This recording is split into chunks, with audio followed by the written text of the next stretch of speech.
The wind howled through the skeletal trees, rattling the windows of Margaret Dawson's old farmhouse like restless spirits demanding entry. At 72, she had grown accustomed to the loneliness of long, quiet nights, but there was something different about this evening. A tension in the air, an unsettling energy that made her pause mid-sip of her chamomile tea. The November storm had arrived early, lashing against the house with merciless rain, hammering the tin roof in a relentless symphony of chaos. Margaret rose from her chair by the fireplace, pulling her wool cardigan tighter around her frail frame. The wind carried a distant sound, a sharp crash near the garden shed. Her heart gave a weak but insistent flutter. Likely just the storm toppling the trash cans, she reasoned. Yet, a nagging feeling urged her forward. Reaching for the flashlight and her late husband's old baseball bat, she hesitated at the back door. The storm was unforgiving, its cold fingers slipping through the cracks in the wood, biting at her exposed skin. Taking a deep breath, she stepped outside. The icy rain stung her face as she swept the flashlight's beam across the yard. Then she saw it. A shadow moved near the shed, barely distinguishable in the dim light. At first, she thought it was a wild animal, perhaps a coyote or a stray raccoon. But then the beam of her flashlight landed on a pair of glowing amber eyes, locked onto hers with an intensity that made her breath catch in her throat. A dog. Not just any dog, a massive German shepherd, its once noble coat matted with mud and streaked with blood. Its ribs jutted out beneath the filthy fur, and a jagged wound ran across its shoulder, raw and angry against the pale wash of the flashlight. It stood motionless, panting heavily, eyes flicking between her and the open yard, as if weighing its chances. Margaret gripped the bat tighter, instinct warring with reason. Every muscle in her body screamed to retreat, to slam the door shut and let the storm reclaim this forsaken creature. But she recognized the look in its eyes, desperation, exhaustion, a silent plea wrapped in fear. It was a look she had seen before, in the mirror. Her voice, when it came, was barely above a whisper. "You poor thing." The dog flinched but didn't run. It didn't growl either. It was too tired to fight, too broken to flee. And so was she. The morning after the storm, Margaret Dawson stood at her kitchen window, cradling a cup of coffee between her hands. Outside, the world was painted in shades of gray. Muddy puddles pooled along the dirt road, the last stubborn leaves clung to trembling branches, and the wind still carried the scent of damp earth and decay. Her gaze drifted to the back porch, where the German shepherd lay curled on an old blanket, his chest rising and falling in slow, labored breaths. He hadn't moved much since she brought him in the night before. She had fed him, small portions at first, watching as hunger battled with distrust. He had devoured the food, then retreated back to his corner, eyes never leaving her. Now, in the daylight, she could see just how bad his condition was. His ribs protruded like the bare beams of an abandoned house. His coat was a patchwork of dried mud and old scars, and the wound on his shoulder, though cleaned, still looked angry. But there was something else, something beyond the broken body. It was in his eyes, a quiet resignation, a creature that had learned not to expect kindness. Margaret knew that feeling too well. A sharp knock at the front door shattered the moment. She placed her coffee down and walked to answer it, already knowing who it would be. Roy Lancaster stood on her porch, his weathered face set in a look of disapproval. Behind him, Sheila Parker and a handful of other neighbors hovered like vultures sensing weakness. "We heard," Roy began, his voice laced with the authority of a man who expected compliance, "that you took in that stray." Margaret held his gaze, unflinching. "And if I did?" Roy sighed, stepping closer. "That animal is dangerous, Margaret. We've all heard the stories. Livestock gone missing, children feeling threatened. The town voted. That dog needs to be put down." A murmur of agreement rippled through the small crowd. Margaret's grip on the door tightened. "He was starving, Roy, wounded, half dead." Roy's expression hardened. "And he's still a threat. I know you've been lonely, but this isn't the answer." The words struck a nerve, but Margaret refused to let them show. Instead, she straightened, her small frame filled with a quiet steel. "He stays," she said firmly, "until he's healed." Roy's jaw clenched, his displeasure clear. "You're making a mistake." Margaret glanced past him at the gathered neighbors. their judging eyes, their whispered fears. She had spent years fading into the background of this town, swallowed by grief. Not anymore. Then it's mine to make. Margaret Dawson had always believed in trusting her instincts. And something about the German Shepherd, Shadow as she had started calling him, didn't sit right with the town's version of events. They saw a dangerous stray, a menace that needed to be dealt with. But Margaret saw something else. It was in the way he moved, cautious, calculated, always aware of his surroundings. He wasn't just a scared, half-starved animal. He was trained. She had noticed it in the small things at first. The way he flinched but never lashed out when she treated his wounds. The way he never took food from her hand directly but waited for permission. The way he sat by the door, ears twitching, listening, always listening. One evening, as the fire crackled in the hearth, Margaret decided to test her theory. She reached into the small tin where she kept leftover scraps and pulled out a piece of cooked chicken. "Sit," she said softly. To her astonishment, Shadow obeyed instantly. Margaret's heart pounded. She tried another. "Stay." The dog remained motionless, eyes locked onto her, waiting. She stepped back, pulse quickening. "Come," she commanded. Shadow hesitated for a split second before standing and walking toward her with measured precision, his amber eyes never wavering. A chill ran down her spine. This wasn't a stray. This wasn't some wild animal scavenging to survive. This dog had belonged to someone. But who? And more importantly, why had they abandoned him? Margaret spent the next few days watching him more closely. When they walked in the backyard, she noticed how he scanned the area, moving methodically as if searching for something, someone. When a passing car backfired, he didn't run, didn't panic. He dropped low, ears perked, body tense, assessing the situation like a soldier trained for combat. Then, one night, as she sat with a cup of tea, staring at the dog sleeping by the fireplace, the thought struck her like lightning. Search and rescue. She had seen something like this before, years ago, in a documentary about working dogs trained to save lives. The discipline, the restraint, the instinct to protect. Shadow wasn't just any dog. Someone had trained him for a purpose. Someone had let him go. Or worse, someone had wanted him gone. The storm had been relentless, pounding the town of Maple Creek for 3 straight days. The creek behind Margaret Dawson's house, usually a peaceful trickle of water, had turned into a raging force, swollen with rain and debris. The news warned of flash floods, and Margaret had taken every precaution, closing the shutters, moving valuables to higher ground, keeping a close eye on 6-year-old Lily, who had been staying with her for the past few weeks. But children had a way of slipping past even the most watchful eyes. Margaret had only turned her back for a moment, distracted by the bills scattered across her kitchen table. When she realized the house had fallen eerily silent, a cold dread settled over her. "Lily?" she called, rising from her chair. No answer.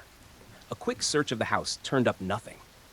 Then she saw it, the back door, slightly ajar, rain spilling in over the threshold. Margaret's heart stopped. She ran outside, her house slippers sinking into the mud, the wind howling around her. "Lily!" she shouted, but the only reply was the roar of the flood-swollen creek.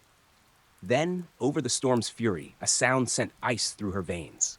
A child's scream. Margaret's head snapped toward the water.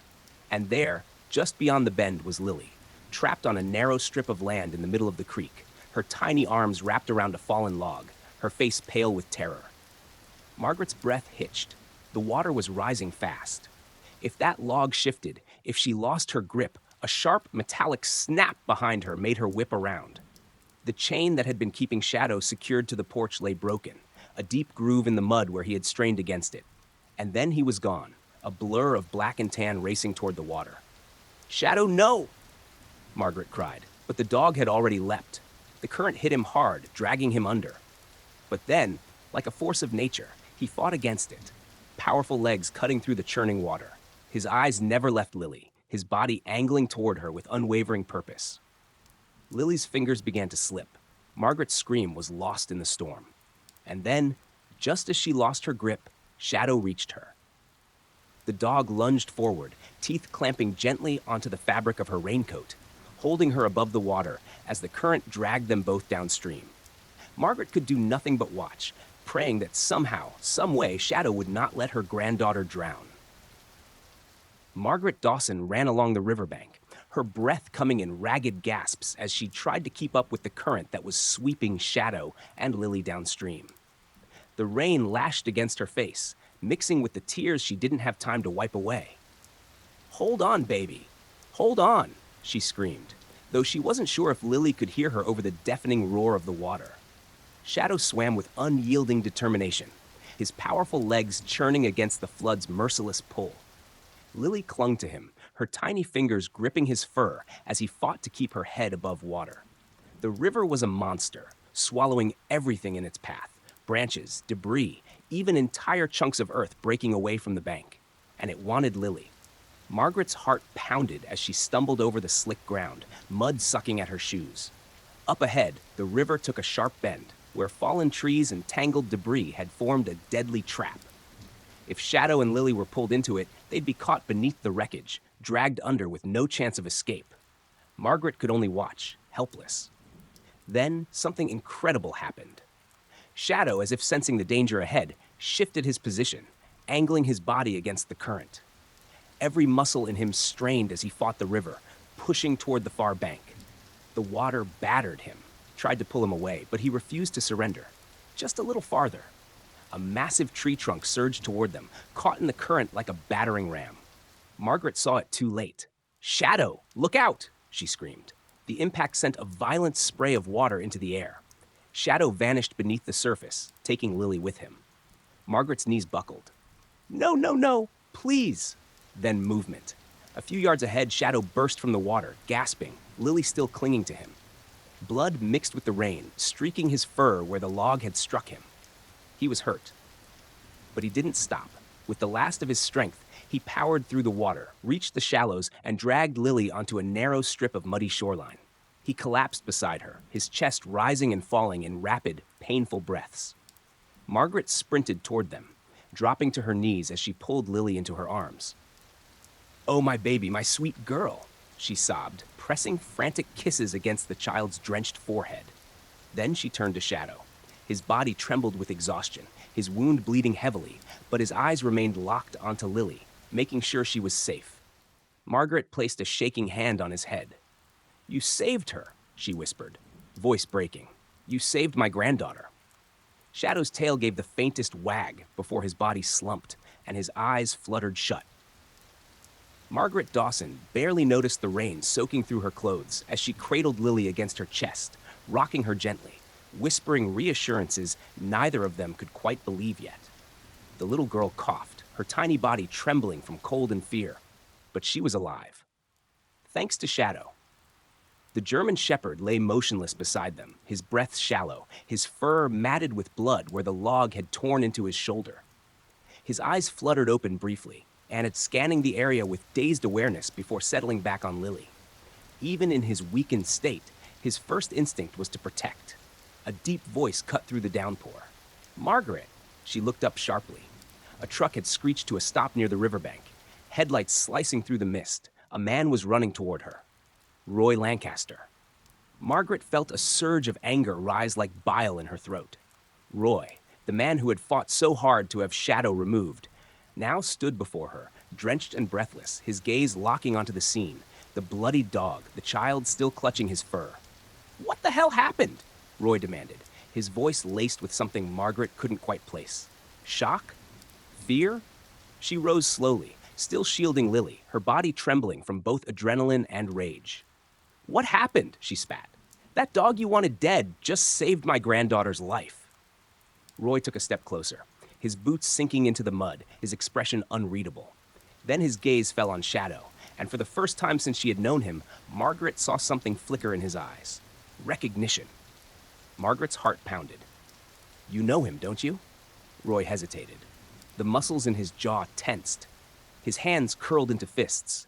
"Answer me," she demanded. "You knew all along, didn't you?" For a moment, the only sound was the river, still raging, still hungry.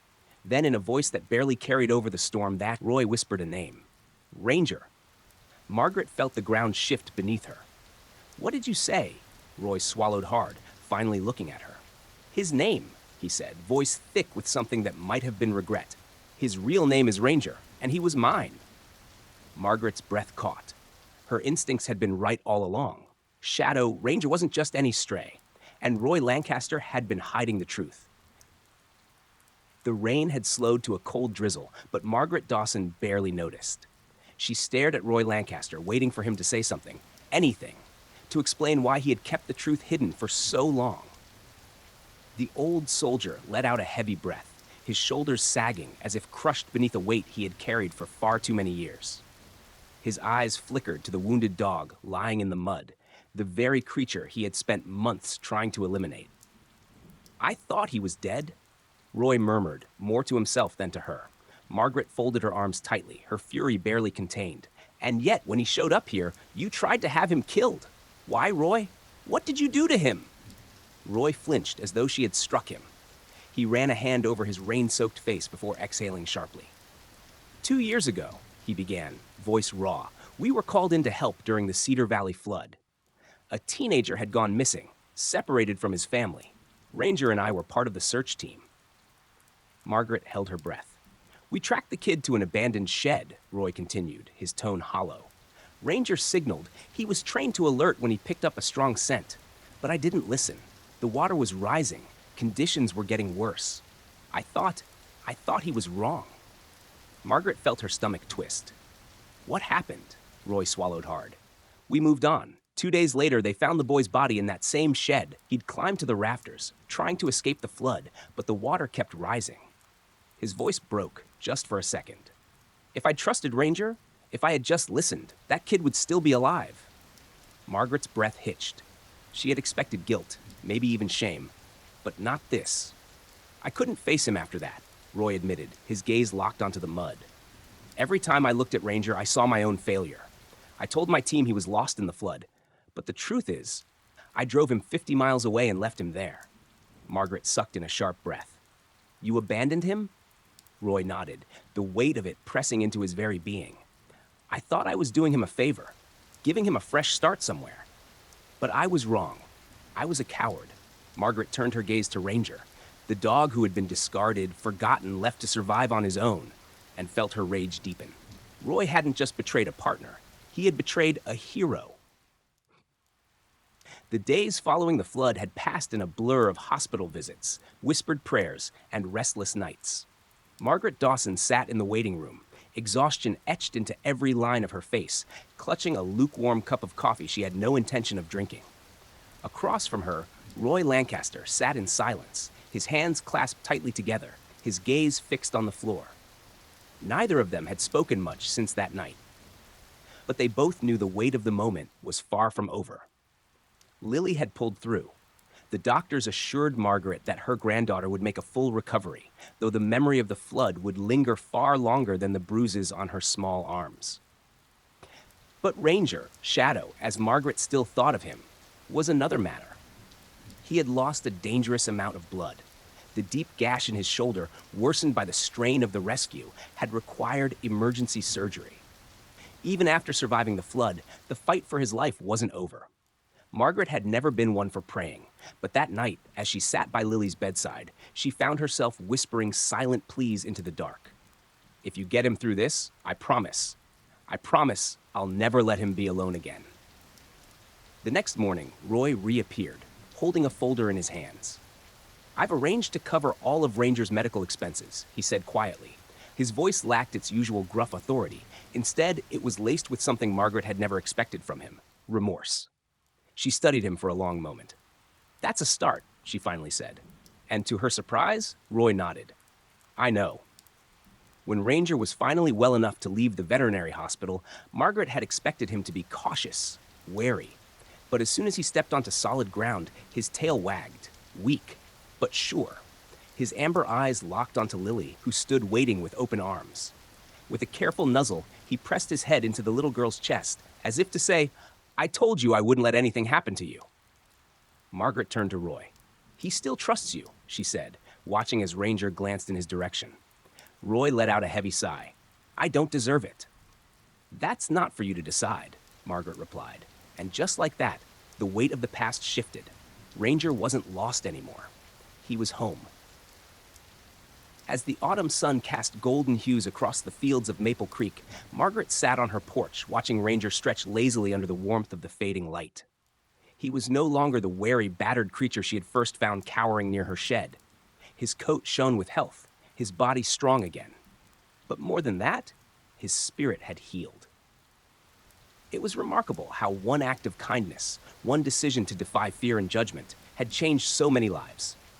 Ranger had not only saved Lily, but had also mended wounds far deeper than the ones on his body. He had brought redemption to a man burdened by guilt, purpose to a town that once rejected him, and love back into the heart of a woman who had thought she had lost everything. Margaret glanced toward the training field, where Roy was working with a small group of volunteers and their dogs. What had started as a personal mission to right an old wrong had become something greater, a search and rescue team that would ensure no one else was left behind. And leading that effort was Ranger, once a discarded soul, now a symbol of hope. This story is not just about a dog. It is about second chances, about recognizing the worth of a life, even when the world tells you it isn't worth saving. Animals are not disposable. They feel pain, loss, and love, just as we do. So if you ever find yourself faced with a choice, to turn away or to help, choose kindness. Because you may just find that in saving them, you save a part of yourself too.